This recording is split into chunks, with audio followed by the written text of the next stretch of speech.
So how did you become a non-feminist woman?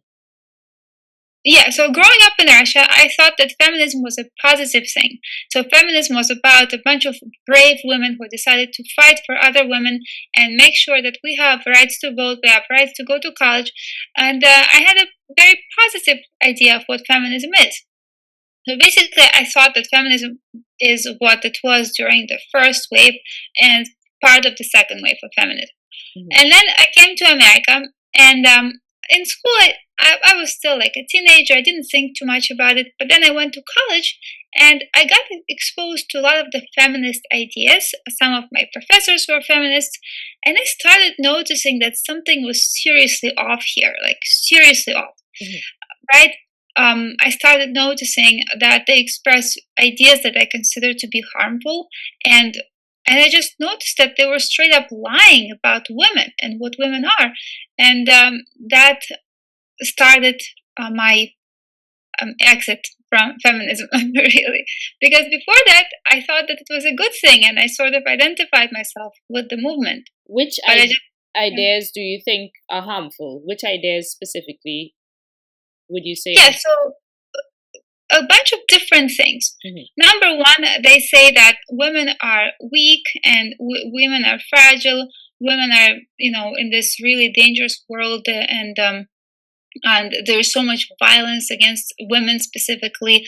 And this is something that I didn't like because I don't want to be looked at as weak. I don't need any special protection. And if you look at statistics, men are much more likely to be victims of violence, Mhm. not women. Mhm. Yeah, and another thing is in terms of promiscuity, like this is something that really shocked me. Somehow, modern day feminists think that there's something empowering about promiscuity and casual sex and sleeping around. It's like as opposed to starting a family, and I couldn't understand how that works and how anyone can argue for that because I mean to me it was obvious that it's something that benefits men, right? Like men benefit from having all these bodies of women available to sleep with, and women benefit more from having more and more stable relationships. Women need security, like in their relationships. Women are prone to desire like long-term relationships, Mhm. and I saw that women were being lied to, basically. Mhm. Okay. Yeah, that's fair. I know in modern times a lot of people will go crazy over what you just said, but you know the point of these videos is to express views of the women who are against feminism. So we want to hear your views. So, Yeah, uh, you agree with me? What do you well, think? I think I can't speak for all women, but I do believe that for sure there are sections of society, both men and women, who definitely need stability and who require stable monogamous relationships. And I, in particular, come from a culture. I come from many different places and different cultures, but one of the places that I come from, let's say, in the Caribbean, it we have a culture that where it's very difficult to develop normal, long term, stable, monogamous relationships. And I think that has come about because of the rift between men and women, which was caused by things like feminism and stuff. It wouldn't have been called feminism, but versions of feminism. And I think that for people who prefer just normal monogamous relationships, and there are many, both men and women, it is difficult for them in societies where the relationship between man and woman is destroyed, and I think that's not a healthy thing. So basically, I do think that feminist women and some men are definitely going to, they want promiscuity and they will benefit from such a society, and that's what they want, and that's okay. But there are other portions of society, like you and I, for example, who don't want that. I have no interest in promiscuity. I'd have no interest in a society where people are sleeping around. I don't think that would be beneficial for me, or in your case for you. There are many of us who just are more conservative and we want to live a more conservative life, and I think society has to also make room for that. And feminism, in trying to smash the patriarchy and all of this, or try to break down these old traditional rules that disturb them, they forget that there are people who find it useful. And I think basically people have to learn to share. Okay, it's true that they don't like that system. Fine, we do, and we exist, and we want the chance to have, monogamy, to have stable relationships, to not have to move from person to person because no one wants a relationship anymore. I think it's already become quite difficult, the dating world. And I'm not a young person, so I'm not dating, but from what I can see and what I know from the cultures that I come from, it's difficult to try to date in a world where people don't have monogamy as a goal, where most people don't even want that, you know? Yeah, and it affects families and it affects birth rates. And one of the lies that they're telling us is that men and women are the same when it comes to dating, right? And that's simply not true. Yeah. Women have hormones that are released when we have sex, and that causes us to become attached to the man. Men don't have that. Men are more likely to engage in promiscuity if they have access to all these women, and women are more likely to seek protection and to seek secure long-term relationships because we get pregnant and we have children. So, we want that man to be there for us. I don't know enough about the science of it to say what hormones we have and stuff, and I know a lot of people would argue that men also want the same thing. I don't know how many people want it, or how many men, or how many women, but I know I personally am somebody who, if I need a connection, I need stability, I just need a relationship to, so but I would say in terms of men, I feel like my husband is like that as well. So my sample size is very, very small, but I think some men are like that as well. So I don't know. I wouldn't judge. I do agree that feminists like to say that men and women are the same, and this is nonsense. Of course, men and women are not the same. It's a nonsensical theory. We are different, so different. Yes, in many ways we are the same in that at a base level we're all just human. We have many of the same instincts. We can do what each other can do. I understand that they don't like the things of saying this one is more nurturing and this one is smart and this one is this. Okay, all those things we are the same. But at the end of the day, there are differences between men and women in general. Maybe they're not huge differences. Maybe they don't exist for every man or every woman, but there are some general things, right? And I don't know exactly what those are, or I don't think it even makes sense to get into it's this or it's that. I just think, yeah, men and women aren't necessarily the same, and that makes sense to me from just makes sense because we've had different roles for for thousands of years as we evolved. So it makes sense that we look different. Therefore, it makes sense that we would have some different traits. To me, this makes sense, and yeah, it is weird that they think we are the same. Yeah, well, I just noticed that a lot of things that I heard from feminists were just straight up harmful and bad for society as a whole, If you tell women that they're weak and they need empowerment, why do you need empowerment? You need to be empowered. If you're weak, you can't get anywhere on your own. Yeah. Right? So that gives women this victim mentality, and that's bad. Because then you are less likely to achieve in life, and when you fail, you will blame your failures on this patriarchal system as opposed to fixing what you did wrong, right?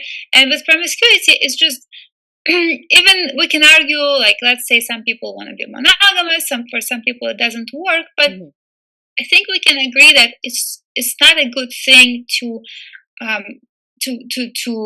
present as a good for society. This is not good for society for a whole bunch of people to engage in casual sex and be promiscuous.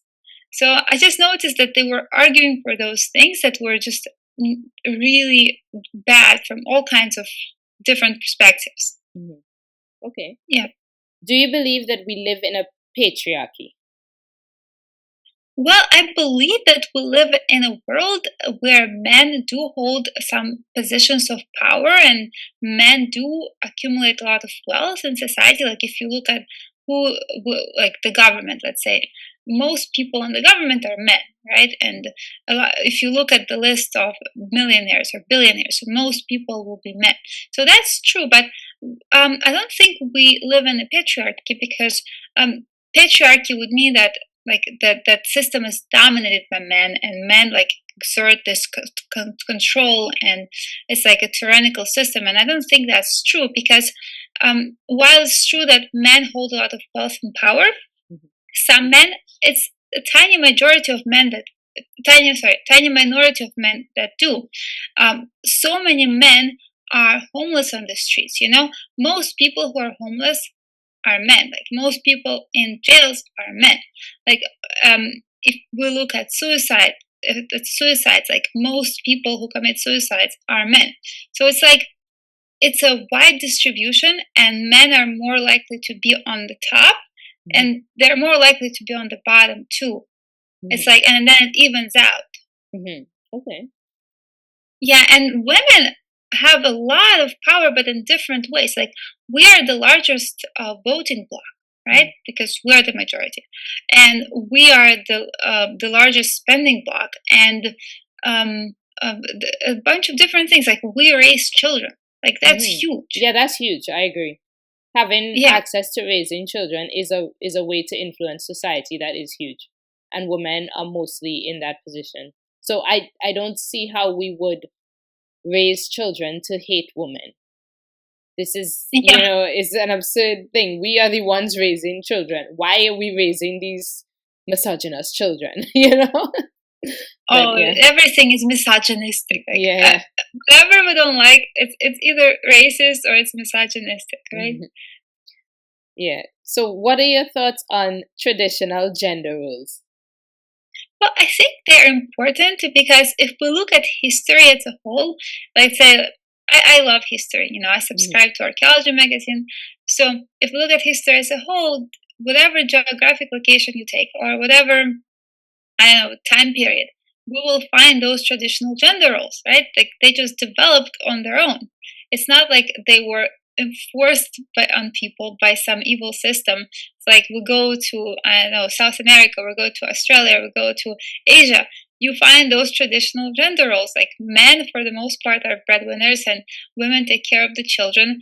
And if it developed like this in all these different places, in all these different time periods, there must be some benefit to it. It must be optimal. It must be important.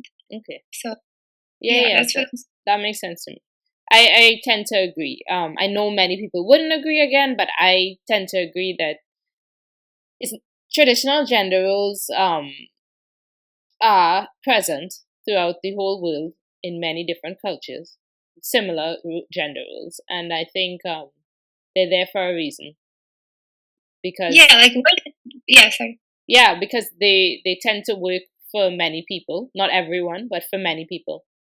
They tend to work for enough people to make it relevant, and nature, in a sense, promotes it because they produce many children, as opposed to other models that simply don't produce enough children to, to have an impact on society.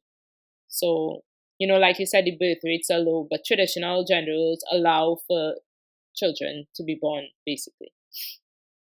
And Okay. So what are your thoughts on MRAs? So those are men activists, right? Activists for men's rights. Yeah, men's rights activists, yeah. Men's rights activists, yeah. Yeah, so those are the activists who fight for men's rights, because nowadays there's a lot of discrimination towards men specifically, because there are a lot of scholarships that are only available to women, all these clubs that are only available to women, because they notice that there are some fields that women are less likely to choose. Like it's not a lot of women in STEM, for example, like in engineering or computer science. So they created specific scholarships to encourage women to go into those fields. And as a result, like men are at a disadvantage. And I think it's wrong. And we have something called the Title IX, which says that you cannot discriminate based on sex. And Title IX was created, I think, in 1972 by President Nixon. I think I'm not sure exactly about the year, but it was created in order to help women, succeed in college. And now it's affecting men because now there's discrimination against men. So I think they should really fight for their rights, because the whole reason behind feminism was to create equality between men and women. And in general, that's a great idea. But now, what I see from feminists is that they don't want equality. They want to be better than men. They want to put men down. They want men to have the disadvantages that they had before. And that's just wrong. Like, what have we achieved? We just created another unequal situation, right? Yeah, I agree. Okay, so what are your thoughts on intersectionality? Oh, wow, intersectionality. So I have to tell you that I was growing up in Russia, and when I was growing up in Russia, I viewed America and just the West in general as this great place, right? It's the kind of place it's the ultimate dream to move there, to live there, because this is where you have freedom, you have opportunities and all that. And then I moved to America, and I find all these different people who are constantly complaining about being oppressed. Like, everyone is everyone is miserable, everyone is oppressed. And I'm like, how did this happen? This was so wild to me. So just the fact that you have all these different groups, and it's based on biological sex, race, and sexual orientation, and all the different groups are oppressed in their own ways, and where you fall exactly in this interlocking system of oppressions determines whether you are oppressed or or you have unfair advantage over other people. I think this is a really, really bad system, because if we believe in individual freedom, we should focus on people as individuals and not like which oppression boxes, categories do you check here, like you're a woman or whatever, like what's your race, what's your sexual orientation. We should look at people as individuals, not like how many membership cards do they have in each particular oppression category. Okay. Yeah. And what are your thoughts on hypergamy? Well, I think it's just a brutal fact of life. Hypergamy does exist. Women will always date across or up, and men have no problem marrying women who are less than them in socioeconomic status, and that's just a part of life. And unfortunately, for a lot of men, it's just the truth that they need to accept, because that is something that creates competition among men. Like, I read this study that there's this dating apps. You swipe right if you like someone, you swipe left if you don't like someone. So women, on average, they swipe right on 4% of men. 4%. And this is swiping right is good, is you want it. Yeah. Right. Okay. They only like 4% of men on those dating apps. Men will swipe right, or they will like 60% of women. Oh. Okay. Yeah. So women are so much more choosy. They're so much more selective when it comes to dating, and it makes sense because we are programmed to have children, to get pregnant and have children, and we want to choose the man that will be a good provider, will be someone who we can rely on for support, financial support too. So I think it makes sense, and it's just sad for men that it makes it so that they have to compete with each other to get women. So it just creates this competition, but it's just a fact of life. Yeah, I agree. It's just biology. I'm not sure it can be changed. And yes, somehow we have to accept the bad parts of biology. So tell me about your YouTube channel. Like, what are you doing there? Yeah, tell me about it. Yeah, so I noticed that that woke culture, what we call woke culture, is going completely out of hand, and it's just totally crazy. Between all the different things, it's the BLM and LGBTQ and feminism and transing the kids. Is no matter which like perspective you look at it, it's really really bad. So I started to think that I also want to contribute. Like, I want my voice to be out there. I don't know how many followers I will gain or something, but I wanted to express my conservative view, and I wanted to I wanted to have my voice heard. So, I started this channel, and I created this character called Amandla. And Amandla is a crazy, woke, radical, feminist, liberal, and she wears blue wig and black lipstick, and she wears a nose ring and a rainbow shirt, and she goes around provoking people. I do a lot of pranks, and I also do a lot of reactions just at home and satire videos.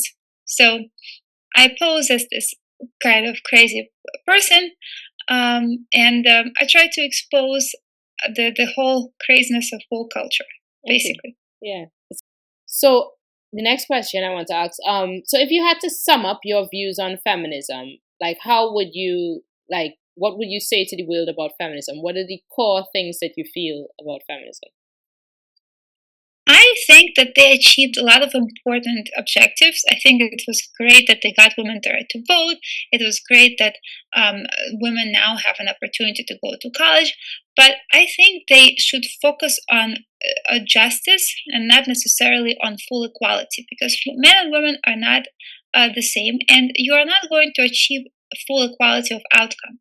So, in terms of focusing on, instead of focusing on equality of outcome, just focus on equality of opportunity. So, like, men and women should have equal opportunities, but let them make their choices. Like, don't insult women for, let's say, choosing to be a trial wife, or like what they call a housewife, right? Yeah. Just respect women for making the choices that they want. Like, don't insult traditional gender roles. Like, if some people want to do it, then fine. So, and just I think feminists just should just should stop lying to women. Yeah. They lie to women, and they should just update whatever science they're using, or whatever, I don't know what info they're using, but they're really lying to women big time, and Yeah. people should stop doing that. Yeah. They're lying to women. This myth that they want choice for women, they don't want choice for women. They lie to everyone, saying that they are for equality. They're not for equality. They're for the subjugation of men. They just dislike men, and they don't want women to depend on them. And I can't even understand what, to be honest, I don't even know what feminists want or where they're coming from or what is the logic, because I can't see how anyone benefits from the crazy that feminists talk.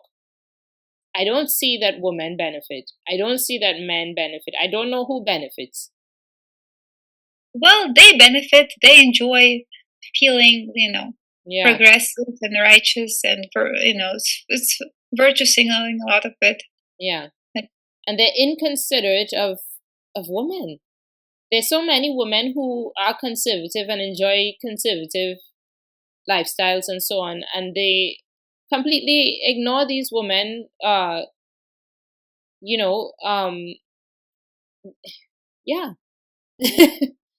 Yeah, so just respect everyone. If you're pro-choice, just be pro-choice. All this rhetoric. Oh, we want equality for everyone. We want women to achieve their dreams.